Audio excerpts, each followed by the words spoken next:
Pertubuhan Bangsa Bersatu PBB mendakwa situasi kemiskinan di Malaysia jauh lebih buruk dari apa yang digambarkan oleh kerajaan.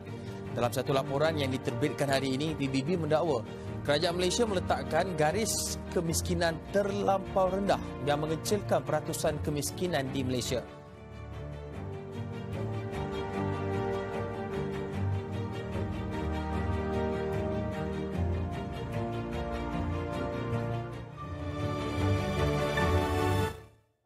Kemiskinan bandar merupakan isu penting kerana kajian yang dijalankan oleh Institut Penyelidikan Ekonomi Malaysia menunjukkan lebih daripada 2/3 rakyat Malaysia kini tinggal di bandar. Tidak dinafikan, pembangunan yang pesat banyak tertumpu pada kawasan-kawasan bandar yang masih belum diterokai bagi membolehkan Malaysia berdiri setanding dengan negara-negara maju yang lain. Namun begitu, isu kemiskinan bandar masih lagi hangat dibincangkan di negara ini. Persoalannya, benarkah ramai rakyat Malaysia masih tergolong sebagai kelompok miskin bandar? Kemiskinan merujuk kepada satu keadaan kekurangan yang dihadapi oleh seseorang individu atau keluarga bagi mendepani kelangsungan kehidupan seharian. Walau bagaimanapun, beberapa orang pengkaji menyatakan bahawa ianya adalah berbeza dengan keadaan kemiskinan bandar.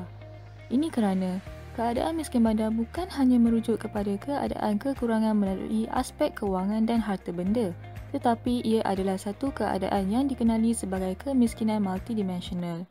Kewujudan miskin bandar adalah berpunca daripada proses urbanisasi yang berlaku terhadap kawasan bandar. Proses ini telah menyebabkan berlakunya migrasi penduduk luar bandar ke kawasan bandar. Akibat daripada proses urbanisasi yang tidak terkawal, ia telah menyebabkan populasi penduduk yang tidak stabil dan ini telah menggugat kualiti taraf hidup masyarakat di bandar. Antara faktor penolak kepada berlakunya proses migrasi penduduk luar bandar ke bandar adalah kerana peluang untuk memajukan diri ke arah yang lebih baik. Ini didorong oleh peluang pekerjaan yang meluas. Namun, mereka yang bermigrasi ini menghadapi masalah sukar bagi mendapatkan pekerjaan oleh kerana taraf pendidikan yang rendah dan kekurangan kemahiran kerja yang dimiliki.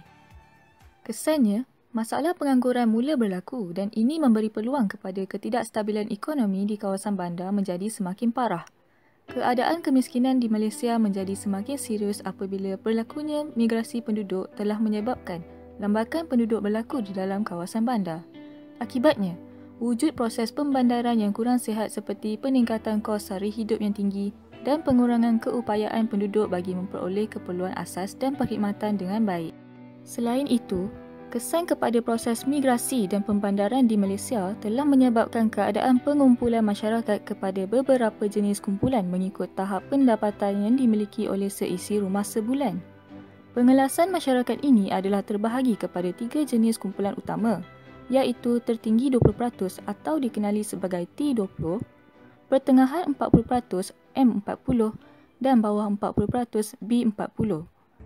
Seperti yang kita semua sedia maklum, krisis COVID-19 telah menjejaskan ekonomi dunia dengan ketara. Berdasarkan anggaran Bank Dunia, pandemik COVID-19 ini akan menyebabkan tambahan antara 88 juta sehingga 115 juta orang tergolong dalam kategori miskin tegar di seluruh dunia pada tahun 2020. Pandemik COVID-19 telah menyebabkan peningkatan pengangguran dan bilangan isi rumah miskin dan miskin tegar di negara kita. Sehingga 3 Disember 2020, bilangan pekerja kehilangan pekerjaan yang menuntut insurans kehilangan pekerjaan adalah seramai 101,385 orang iaitu lebih tinggi berbanding dengan kira-kira 40,000 pekerja pada tahun 2019 dan 24,000 pada tahun 2018. 52% daripada jumlah tersebut adalah bergaji RM2,000 sebulan dan ke bawah, iaitu kumpulan miskin dan miskin tegar. Bukan itu sahaja, kelompok penduduk PPR yang mempunyai pendapatan isi rumah purata di bawah RM4,999 merupakan kumpulan terjejas teruk akibat pelaksanaan Perintah Kawalan Pergerakan PKP.